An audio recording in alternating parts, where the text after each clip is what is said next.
tous, Fouad la Panthère.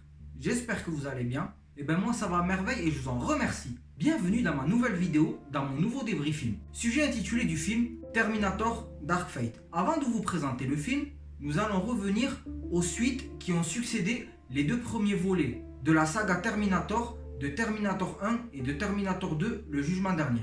C'est parti. Au niveau des premières successions, après Terminator 2, il y a eu Terminator 3, le soulèvement des machines, dont le Terminator est toujours interprété par Arnold Schwarzenegger, qui nous met en scène un Terminator qui a pour but de protéger John Connor et de l'accompagner afin de le protéger contre un mauvais androïde nommé le TX.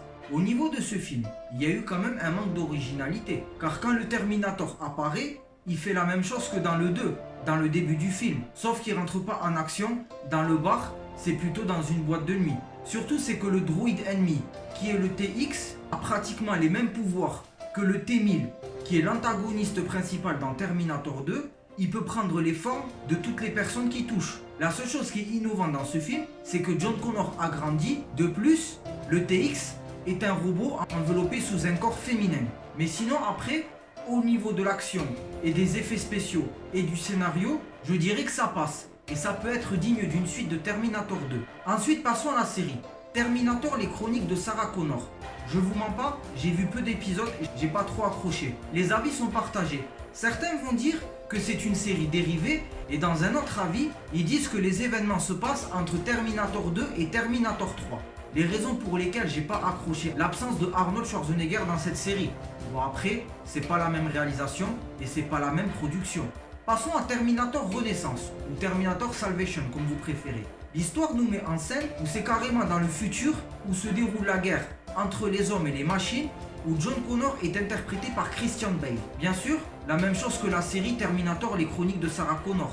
Arnold Schwarzenegger n'est pas présent dans le casting dans le rôle d'un Terminator, juste dans une doublure numérique. Je dirais que c'est plutôt un autre univers.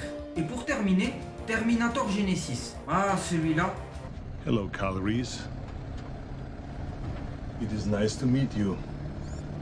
Vraiment catastrophique. Les raisons pour lesquelles aucune originalité, ils reprennent les scénarios de Terminator 1 et de Terminator 2, tout ça mélangé dans un seul film, et ensuite, ils ne respectent pas l'univers de Terminator. Les raisons pour lesquelles John Connor, qui est leader de la résistance face aux machines, et grâce à un pouvoir de Skynet, il se fait posséder par Skynet et il devient le leader des machines en faisant passer Skynet pour couverture dans le système Genesis. Mais croyez-moi, ce film, bien gré qu'Arnold Schwarzenegger est de retour dans ce film dans le rôle d'un T-800, par contre, ça ne veut pas dire que ce film mérite du succès. Et heureusement qu'ils l'ont annulé. Ça avait bel et bien foiré les premiers films classiques de Terminator 1 jusqu'à Terminator 2. Fermons la parenthèse. En ce qui concerne pour le film Terminator Dark Fate, il y a eu des points positifs, tout comme des points négatifs. Au niveau des points positifs, on a pu bénéficier de grands retours de la première saga Terminator. Au niveau de James Cameron, oui, vous l'avez bien entendu.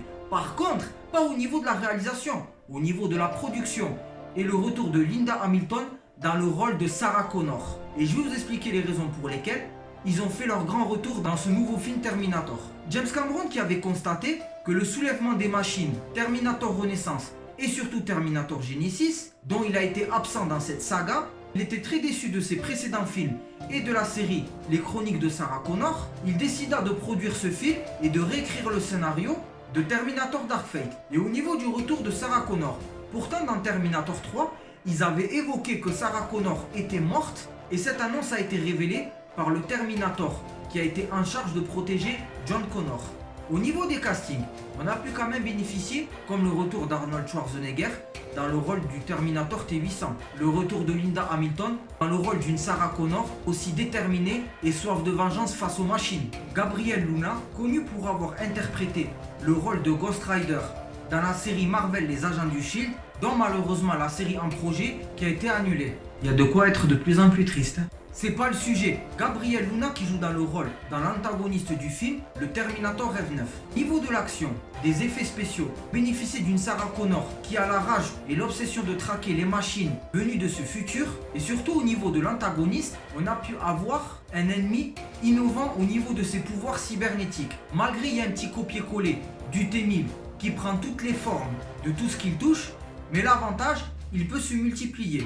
Maintenant, fin des points positifs et place aux points négatifs. Au niveau des points négatifs, il y a quand même un manque d'originalité et un manque de respect envers l'univers Terminator. Car au début du film, les événements se passent quelques temps après Terminator 2, où on voit Sarah Connor et son fils John prendre des vacances au bord de la plage. Jusqu'à un moment inattendu, un Terminator fait son apparition et élimine John Connor. En plus, comme on l'a vu dans la bande-annonce, le super soldat modifié par la résistance du futur, qui a été envoyé pour protéger une jeune femme nommée Dani. Certes qu'ils ont un peu innové, mais la personne est à la fois mi-humaine et mi-machine, dont elle peut ressentir les sentiments et les douleurs humaines. En plus, pourquoi ça respecte pas l'univers Terminator? Il retrouve le T-800, toujours interprété par Arnold Schwarzenegger, dont c'est lui qui a éliminé John Connor au début du film.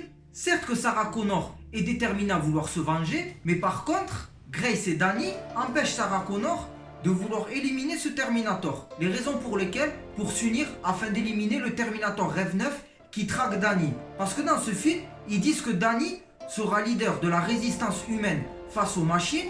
Pourtant, dans Terminator 2, ils ont bel et bien mentionné, en détruisant la puce de Skynet, ce dernier ne pouvait pas se créer. Donc, les événements du futur ne pouvaient pas avoir lieu. Car même dans Terminator 2, au niveau des bonus, on peut bénéficier d'une fin alternative, dont elle me paraît cohérente, où John Connor grandit avec sa mère, où la Terre ne connaît aucun de ces événements. Parce que certes qu'ils évoquent dans Terminator 3 que cette catastrophe a été retardée, mais c'est la même chose dans Terminator Dark Fate.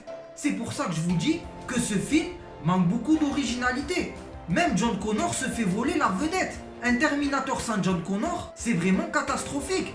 Vous allez me dire dans Terminator 1, il n'y est pas. Mais c'est normal, il est dans le ventre de sa mère. Mais c'est à partir de Terminator 2 que les choses commencent au sérieux. Et même en plus dans ce futur, certes que Skynet est évoqué, mais il s'appelle Légion, il ne s'appelle pas Skynet. Et on nous en dit très peu sur cette intelligence artificielle. Ensuite, quand ils ont rencontré le T-800, le fait qu'il a tué John Connor, mais plusieurs années après, le fait qu'ils l'ont rencontré, il devient gentil. Sous prétexte pourquoi il a rencontré une femme et un enfant.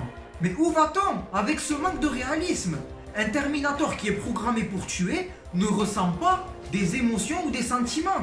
James Cameron, qu'est-ce qu'il nous a fait? Pourquoi avoir validé ce scénario? Ça va trop à l'encontre de Terminator. Franchement, c'est quoi le projet? Personnellement, malgré Terminator 3 manque d'originalité, mais malgré ça, il respecte l'univers de Terminator. Parce que le fait que John Connor se fait voler la vedette en étant chef de la résistance par une femme, pour moi ce film est une insulte. Parce qu'en fait, Terminator Dark Fate, ils ont dit que ce sera la suite directe de Terminator 2. Ça veut dire Terminator 3, les chroniques de Sarah Connor, Terminator Renaissance et Terminator Genesis. Allez, on oublie, on efface tout, on oublie, on repart à zéro. Tout ça, ça a été des timelines, des univers parallèles. On tourne la page, on refait une nouvelle saga. Et bien moi, personnellement, Terminator, ça s'arrête jusqu'à Terminator 2. Franchement, Schwarzy, vaut mieux que t'arrêtes. On t'a assez mis la pilule et t'as trop bénéficié de chèques sur la table. I'll be back. Non, on s'arrête là, on s'arrête là.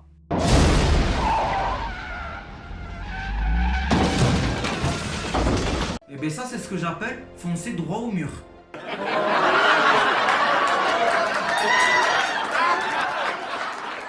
C'était Fouet de la Panthère. Si tu as aimé cette vidéo et tu es fan de la saga Terminator, like un petit pouce bleu, partage cette vidéo et abonne-toi à ma chaîne. I'll be back. Salut!